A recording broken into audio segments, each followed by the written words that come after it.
All right, so what's going on, everybody? Welcome back to the channel, man. It's your boy. And about a week ago, I made a video where I was talking to you guys about some of the best free-to-play friendly supervillains currently available in Marvel Future Fight. And a lot of you guys liked that video, and some of you even hit me up asking me to do the exact same thing for the superheroes that we currently have available. And honestly, that is much harder because we have way more heroes, and a lot of the good heroes in this game are actually free-to-play friendly.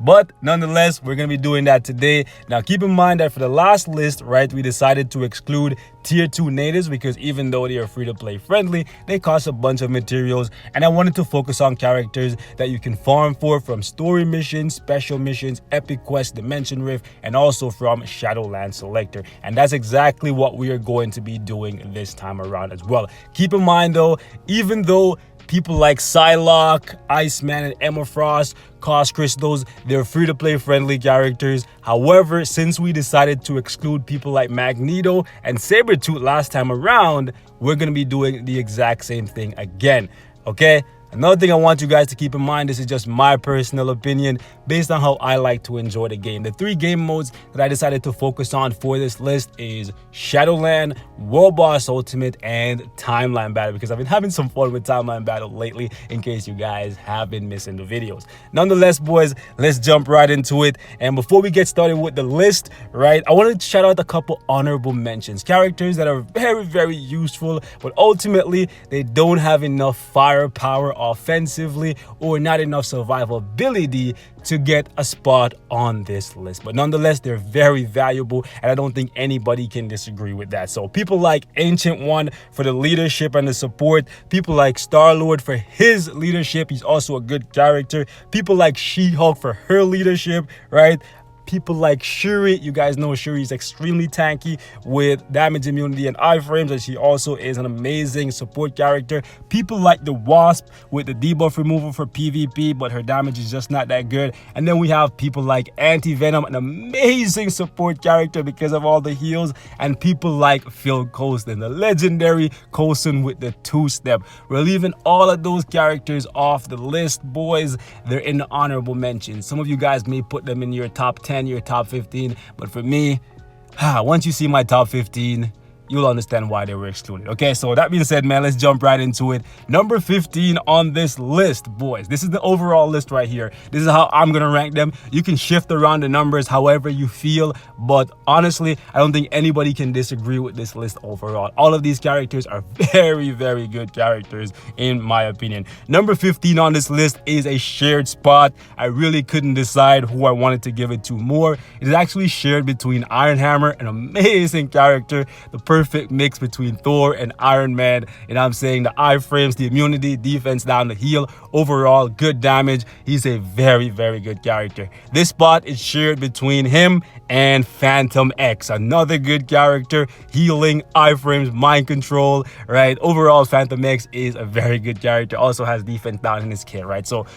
number 15, shared spot. I really hate to do shared spot, but both of these characters are really good. Let me know who you think personally is more deserving of this 15 spot. I really didn't want to make this even 15. I wanted to make it a top 10, but damn, we got so many heroes and so many good ones at that. Next up is the number 14 spot, goes to my baby Storm. I absolutely had to find a way to put Storm on this list because she's a beast and I really freaking love her. She's so good now for Shadowland and World Boss Ultimate with the iframes and really, really good damage. Next up, the number 13 spot, another shared spot, the last shared spot on this list. Let me know who you guys think is more deserving of this spot. So check it out, man. Number 13 is shared between Rhodey, War Machine in any of his endgame uniforms, whichever one you want to pick up, or even the Infinity War uniform. And I'm saying Rhodey gets the number 13 spot, shared with Warpath. Now, let me know who you guys think is more deserving of that spot, because honestly, I think both of these characters are absolutely stellar.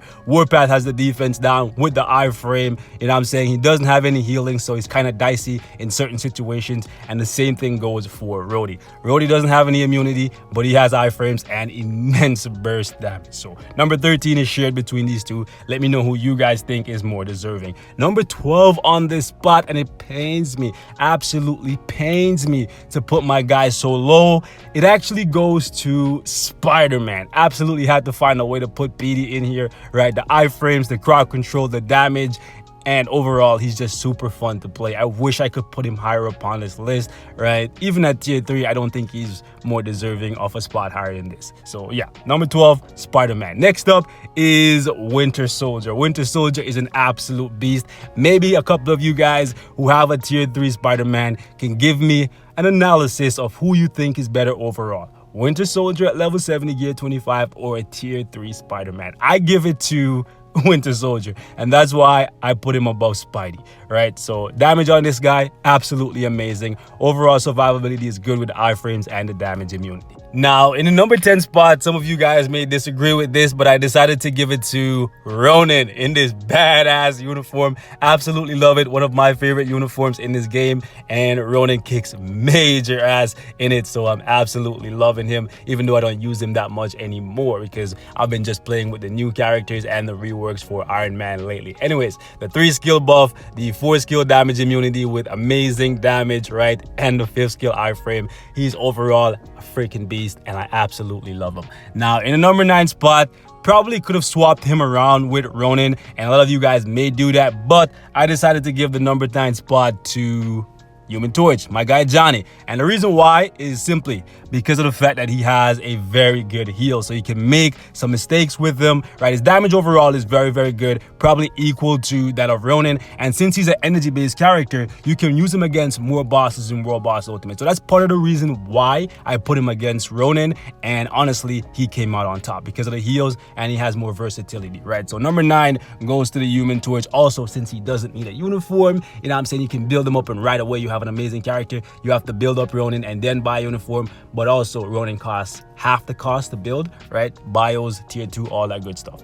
Next up in a number 8 spot is actually T'Challa, but honestly, T'Challa absolutely needs to be tier 3 to be in this spot, right? So keep that in mind. I'm judging his tier 3 value when I'm putting him this high up, honestly, right? But the immunity and the overall damage from the tier 3, from everything I've seen from a tier 3 Black Panther, I think he's deserving of being in the top 10. Next up is actually Angel, and I decided to put Angel in the number 7 spot simply because of his leadership and his overall value in PvE and PvP, right? The immunity, the iframes, all that good stuff. The fact that you can use him in basically any game mode and he will do really well is the reason why I put him so high up on this list. You guys can disagree if you feel like it, but he's a super easy character to use, and in this uniform he's even better. Now, number 6 on this list is actually going to shock a whole lot of you guys, and by a whole lot of you guys, I mean damn near all of you guys are probably going to be shocked with this one, but nonetheless, I absolutely had to do it, man. Number 6 on the list for today's video actually goes to Mr. Scott Lang,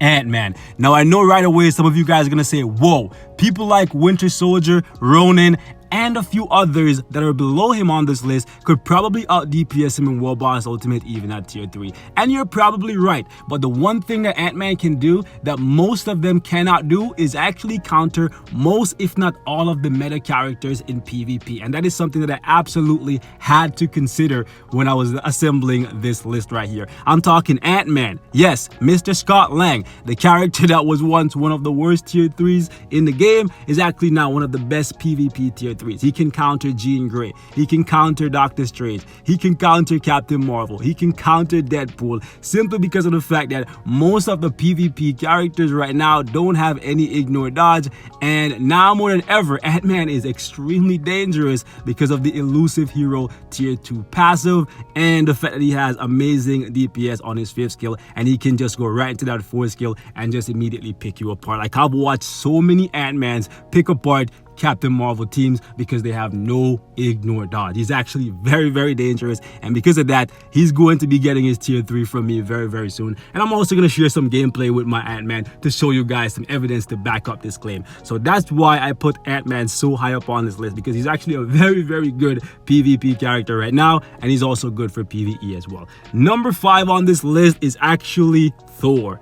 I had to put Thor here, man, because Thor's PvE potential is still good, even though it's not as good as most of us wanted. You know what I'm saying? He can do very, very well in World Boss, and he can do good in ABX. So I put him here, even though I know Ant-Man has a little bit more PvP value than Thor. Thor can also do PvP. If you gave him a CTP of Destruction, he can get a few kills, but overall, I think Ant-Man is much better than Thor for PvP. So keep that in mind. Now, number 4 on this list is actually Tony 3000. Yes, boys, I put Tony in my top 5 for the best free-to-play heroes in Marvel Future Fight, simply because his damage right now is absolutely stellar for World Boss Ultimate. Being able to push all the way up to stage 59 against Skull Obsidian. There's only like 4 characters that I can think of off the top of my head that has enough firepower to take down Skull Obsidian that high up. I'm talking Jean Grey, Tier 3 Doctor Strange, and Sharon Rogers. Those are the only 3 characters I can think of outside of Iron Man that can do that. So that's crazy, man. So that's why we absolutely had to put him in the top 5. Next up is Sharon Rogers in the number 3 spot, simply because her damage is insane on this legendary Defender Tier 3 skill. I wanted to put her higher up on this list, but she has no PvP value, and the other 2 characters above her have really good PvP value. So that's why she is not in the number 1 spot, even though she's probably, well, not probably, definitely the strongest character on this list for PvE content. Her damage is absolutely disgusting, and she has decent survivability with the immunity here and a couple iframes. Okay, next up in the number 2 spot is actually her daddy. Yeah, Mr. America. And this guy is an absolute beast for PvE content right now. He's crushing it in this endgame uniform. Immunity, iframe, damage, he has it all. And a lot of that transfers over into PvP as well. So that's why he's in the number 2 spot, right behind the most dangerous PvP character in the game, because she's never, ever banned. So I put her in the number 1 spot, even though I personally think Captain America, Iron Man, and Sharon Rogers all have more damage than her for World Boss. Because of the fact that she's so dangerous for PvP and she's never banned, I give her the number 1 spot. Y'all can disagree with me, and you can shake up this list and hit me up in the comments, and we can have a discussion about it. But this is my top 15-ish for the best free-to-play heroes in the game right now, not including Tier 2 natives and characters that require you to spend crystals. Okay, so hit me up in the comments, let me know what you guys think, and I will catch you guys in the next one. Peace.